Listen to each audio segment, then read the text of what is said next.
ریاست جموں کشمیر پاکستان کے شمال میں برصغیر کی ریاستوں میں علاقے کے اعتبار سے سب سے بڑی ریاست تھی۔ اس ریاست کی سرحدیں چین، تبت، افغانستان اور پاکستان سے ملتی ہیں۔ 1941 کی مردم شماری کے مطابق ریاست کی کل آبادی 40 لاکھ کے قریب تھی۔ آبادی کا بہت بڑا حصہ مسلمانوں پر مشتمل تھا۔ برطانوی حکومت نے اس ریاست کو ایک ڈوگرا راجہ گلاب سنگھ کے پاس صرف 75 لاکھ روپے میں فروخت کر دیا تھا۔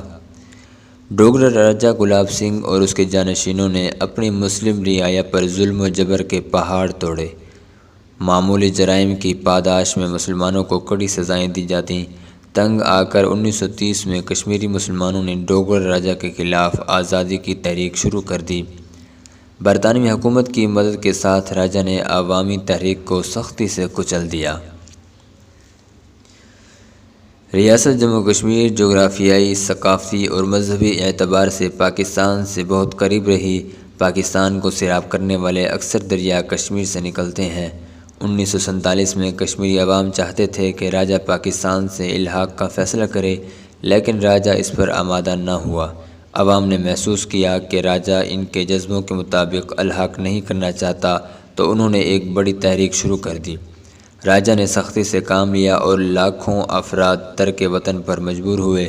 2.25 لاکھ سے زیادہ مسلمان شہید کر دیے گئے۔ تحریک دبائی جا نہ سکی اور راجہ نے بھارتی حکومت سے مدد کی درخواست کی۔ بھارت نے اپنی افواج ریاست میں اتار دیں اور ساتھ ہی دباؤ ڈالا کہ راجہ بھارت سے ریاست کے الحاق کی دستاویز پر دستخط کر دے۔ راجہ ایسا کرنے سے گریز کرتا رہا۔ بھارتی حکومت نے ایک ذیلی دستاویز تیار کی اور اعلان کر دیا کہ راجہ نے ریاست کو بھارت میں شامل کرنے کی درخواست کی ہے، جسے بھارتی حکومت نے مان لیا ہے۔ کشمیری عوام راجہ کے خلاف تحریک چلا رہے تھے۔ اب انہوں نے باقاعدہ ہتھیار اٹھا لیے۔ سابقہ کشمیری فوجی جنگ کے آزادی میں مسلمانوں کی قیادت کرنے لگے۔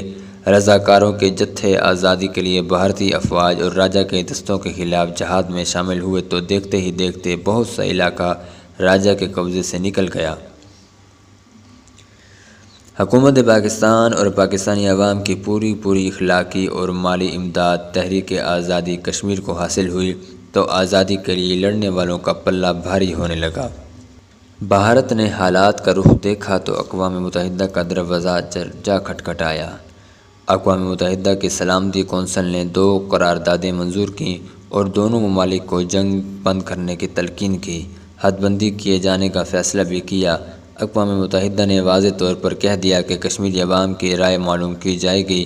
ان کی مرضی کے مطابق کشمیر کا الحاق بھارت یا پاکستان سے ہو جائے گا۔ پاکستان اور کشمیری مجاہدین نے اپنی برتر فوجی پوزیشن کے باوجود قراردادوں کا احترام کرتے ہوئے جنگ بندی پر آمادگی ظاہر کر دی۔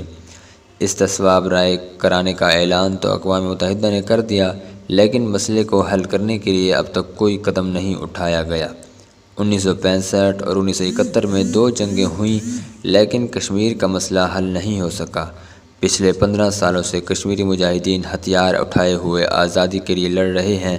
مسئلہ کشمیر اقوام متحدہ کے ایجنڈے پر موجود ہے، لیکن وہ کوئی مؤثر قدم اٹھانے سے قاصر ہے۔